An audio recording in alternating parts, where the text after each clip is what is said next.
Baik, Bismillahirrahmanirrahim. Assalamualaikum warahmatullahi wabarakatuh.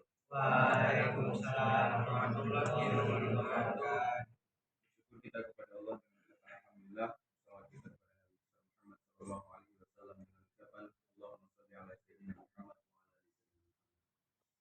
ala ali baik, adapun tujuan berdirinya kami di sini itu untuk melakukan presentasi daripada kelompok 5 yang topiknya itu tentang kredit promo yang beranggotakan saya sendiri di daerah Larangan dengan NIM 22073085 dan rekan saya, Dan saya sendiri Muhammad Reza dengan NIM 22073021. itu topik daripada presentasi hasil diskusi kami yaitu tentang kredit promo. Nah, baik,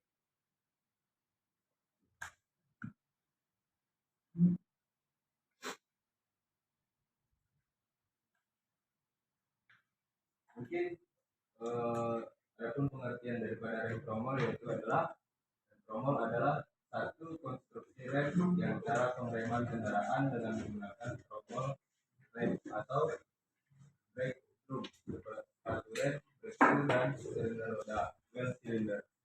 Mungkin bisa audiens baca.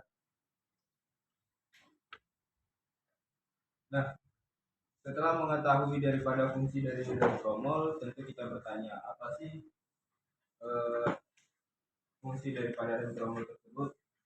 Itu fungsinya yang pertama mengurangi kecepatan dan menghentikan kendaraan. Itu salah satu fungsi umumnya daripada rem. Dan yang kedua memungkinkan parkir di tempat yang menurun. Dan yang ketiga sebagai alat pengaman dan menjamin pengendara yang aman. Nah, untuk prinsip dasar sistem rem itu prinsipnya itu merubah energi geraknya menjadi energi panas. Umumnya rem bekerja disebabkan oleh adanya sistem gabungan. Penekanan melawan sistem gerak putar. Efek pengereman diperoleh dari adanya gesekan yang ditimbulkan antara dua buah roda. Mungkin untuk gambar daripada prinsip dasarnya bisa dilihat di situ. Itu ada gesekan, putaran, dan panas. Nah, selanjutnya bisa dilihat untuk konstruksi rem tromol. Itu ada tugas pengembali, sepatu rem, kanvas rem, tromolnya itu sendiri, silinder roda, tugas penekan dan penyetalan rem.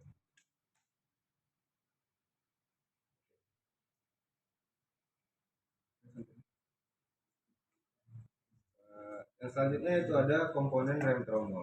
Nah, untuk komponen rem tromol yang pertama itu ada backing plate. Backing plate dibuat dari baja yang press yang baut pada axle housing atau axle carrier bagian belakang. Karena sepatu rem terkait pada backing plate, maka aksi daya pengereman tertumpu pada backing plate. Nah, backing plate juga merupakan tempat dudukan daripada silinder roda.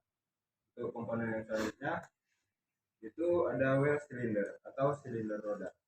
Silinder roda well cylinder terdiri dari beberapa komponen seperti piston, piston cup, compression spring, dan lain-lain.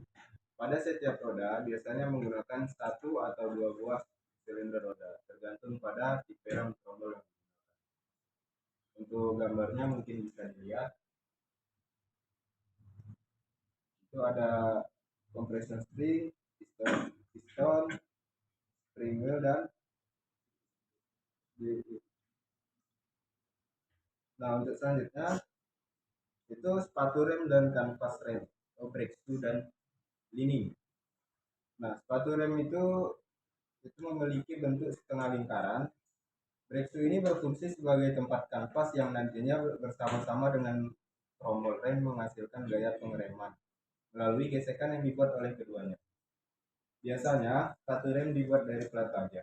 Kanvas rem dipasang dengan jalan di keling pada kendaraan besar atau dilem pada kendaraan kecil pada permukaan yang bergesekan dengan trommel.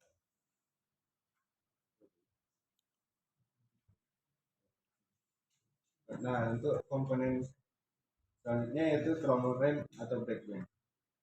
Umumnya terbuat dari besi tuang. Trommel rem berputar bersamaan dengan putaran roda. dan akan bergesekan dengan kanvas pada sepatu rem untuk menghasilkan gaya pengereman. Ketika kanvas menekan permukaan bagian dalam tromol, bila rem bekerja, pedal rem diinjak, maka gesekan panas tersebut dapat mencapai suhu setinggi 200 sampai 300. Nah, untuk penjelasan selanjutnya akan dijelaskan oleh rekan saya. Baiklah, selanjutnya kita akan memasuki ke materi, yaitu tipe-tipe apa saja pada rem tromol ini. Yang pertama, kita bisa melihat di sini yang pertama ada tipe leading trailing, di mana pada tipe ini terdapat satu wheel cylinder dengan dua piston yang akan mendorong bagian atas dari tromol rem. Leading shoe lebih cepat aus daripada trailing shoe. Nah, teman-teman bisa melihat gambarnya ya, gambar komponen daripada tipe leading trailing ini.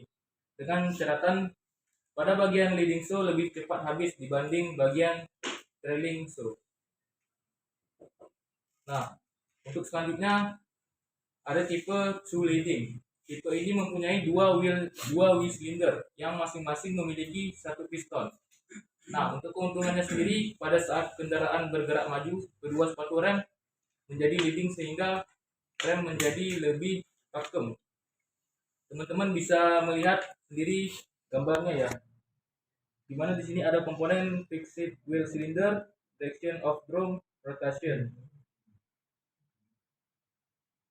Selanjutnya kita masuki ke tipe dual shoe leading, di mana tipe ini mempunyai dua silinder roda atau wheel cylinder yang masing-masing memiliki dua buah piston dan menghasilkan efek pengereman yang baik saat kendaraan maju maupun mundur, seperti yang kita lihat pada gambar di sini.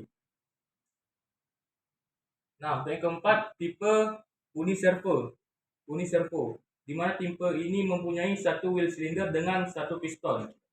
Untuk keuntungannya sendiri, kita saat kendaraan maju kedua sepatu rem menjadi leading shoe sehingga daya pengeremannya lebih baik. Nah, untuk kerugiannya saat kendaraan mundur kedua sepatu rem ini menjadi trailing shoe sehingga daya pengeremannya kurang baik. Nah, yang kelima ada tipe duo servo, di mana tipe ini merupakan penyempurnaan dari tipe uniservo yang tipe sebelumnya, yang mempunyai satu wheel cylinder dengan dua piston. Daya pengereman tetap baik tanpa terpengaruh oleh gerakan kendaraan. Nah, untuk kelebihan rem tromol sendiri ada beberapa. Yang pertama, karena sifatnya yang tertutup sehingga tidak mudah disusupi kotoran ataupun debu. Nah, yang kedua, kinerja pengereman pada rem tromol lebih lembut dan penampang pengereman dapat dibuat lebih lebar untuk memaksimalkan pengereman. Untuk yang ketiga, selain itu rem tromol juga mampu menahan beban yang cukup besar. Oleh karenanya rem tromol masih banyak digunakan pada kendaraan berat seperti truk atau bus.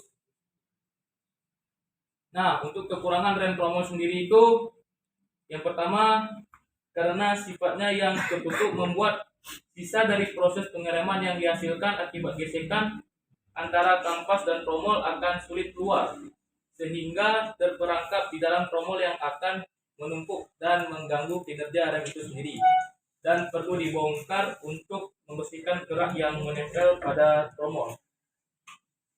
Yang kedua itu kekurangannya pada sistem rem tromol tidak seluruh bagian kampas rem menempel sempurna pada tromol. Saat proses pengereman, hal ini mengakibatkan proses pengereman yang tidak maksimal dan keausannya yang tidak merata pada kampas rem. Rem tromol juga sangat rentan jika terkena air, karena dapat mengakibatkan kampas rem dan tromol menjadi licin, yang membuat kinerja rem tidak maksimal. Nah, untuk cara kerja rem tromol sendiri, di mana pada saat pengecilan volume di bagian depan piston sehingga menyebabkan fluida terdorong keluar. Tekanan fluida berubah jadi energi mekanis pada wheel cylinder. Piston pada wheel cylinder akan bergerak keluar menekan kanvas rem, menyebabkan pedal jadi mengambang. Nah, mungkin cukup sekian dari presentasi pada kelompok 5 pada hari ini. Selanjutnya kami akan membuka sesi kritik dan saran. Di mana sesi kritik dan saran teman-teman kami persilahkan.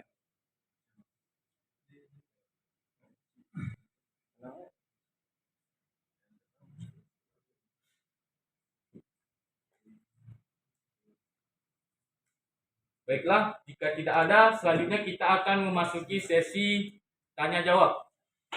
Di mana untuk tanya jawab pada kali ini kami akan membuka 3 pertanyaan terlebih dahulu. Untuk sesi tanya jawab kepada teman-teman dipersilahkan. Ya, kepada saudara Putra. Assalamualaikum warahmatullahi wabarakatuh.